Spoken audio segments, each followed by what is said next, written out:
I left a message for the delivery driver telling him I'd be back in 15 minutes.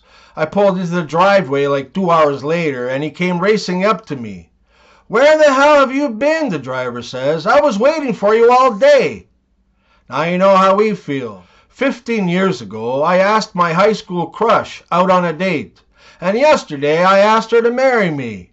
Both times, she said no. Does everyone remember that song in the 80s by Animotion called "You're an Obsession"? You're my obsession. Yeah, so I'm just wondering if anyone ever found out who exactly I had to be to make you sleep with me. A 15-year-old Amish boy and his father were at a mall, and they were completely amazed by almost everything they saw, but especially by two shiny silver walls that could move apart and then slide back together again. The boy asked, "What is this, father?" The father, never having seen an elevator before, responded, "Son, I have never seen anything like that in my life. I don't know what it is." While the boy and his father were watching with amazement, a very robust old lady in a wheelchair moved up to the moving walls and pressed a button. The walls opened up and the lady rolled in between them into a small room. The walls closed and the boy and his father watched the small numbers above the wall light up sequentially. They continued to watch until it reached the last number, and then the numbers began to light in the reverse order. Finally, the walls opened up again, and a gorgeous 25-year-old blonde girl stepped out.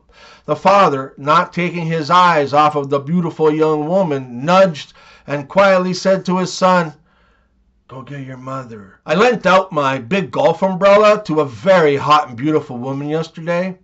That takes the total of women I've made wet this year to -1. I used to be in a special needs class, and the teacher sent a student out to the hall for being late. I asked her, "Miss, why did you send James out to the hall?" She said, "He was a little tardy." I then asked with a straight face, "I thought they all were. What did Cinderella say to Prince Charming?" "Want to see if it fits?" Me. "Do you remember blowing Bubbles when you were younger?" Her. "Yeah." Me. "Well, Bubbles is back in town and he was asking about you. I'm at the grocery store and I'm using the self-checkout so I don't have to interact with anybody. I scan my first item. Beep. And what happens? A computer voice. "Unexpected bag in the bagging area. Please wait for assistance." But I'm always cool with it. I talk to it and tell it you're very welcome when it says thank you for shopping at so-and-so, because I want them to vouch for and remember me as an ally during the AI robot takeover. What's the best part about being a circumcision doctor? Well, the pay is good and you also get to keep the tips. My son was thrown out of school for letting a schoolgirl yank on his doodle dandy. That's the third school this year. So I said to my son, maybe this teaching thing just isn't for you. Why do vegans like to make their food look and taste like meat? Same reason lesbians use strap-ons. They still like putting some meat in their holes, but they don't like where it comes from. A man and his wife are making love. 15 minutes had passed, 30, and then 45 minutes. Sweat is just pouring off of both of them. The wife finally looks up and says, "What's the matter, honey? You can't think of anyone else either?" Gambling addiction hotlines would be so much better if every fifth caller was a winner. Number 1, you can't wash your eyes with soap. Number 2, you can't count your own hair. Number 3, you can't breathe through your nose with your tongue out. Number 4, you just tried number 3.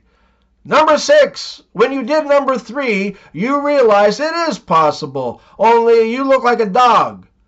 Number 7, you're smiling right now because you were fooled. Number 8, you skipped number 5. Number 9, you just checked, paused, and rewound to see if there is a number 5. What's the number 1 pickup line at a gay bar? "Excuse me, may I push your stool in?" After a long and tiring day, a commuter settles down in her seat and closed her eyes. As the train rolled out of the station, the guy sitting next to her pulls out his cell phone and starts talking loudly. "Hi, sweetheart, it's Eric." Yeah, I'm on the train. Yes, I know it's the 6:30 and not the 4:30, but I had a very long meeting. No, honey, not with that blonde from the accounts office. It was with the boss. No, sweetheart, you're the only one in my life. Yes, I'm sure. Cross my heart. 15 minutes later go by, and he was still talking loudly on the phone, when the young woman sitting next to him, trying to have a quiet little nap, had had enough.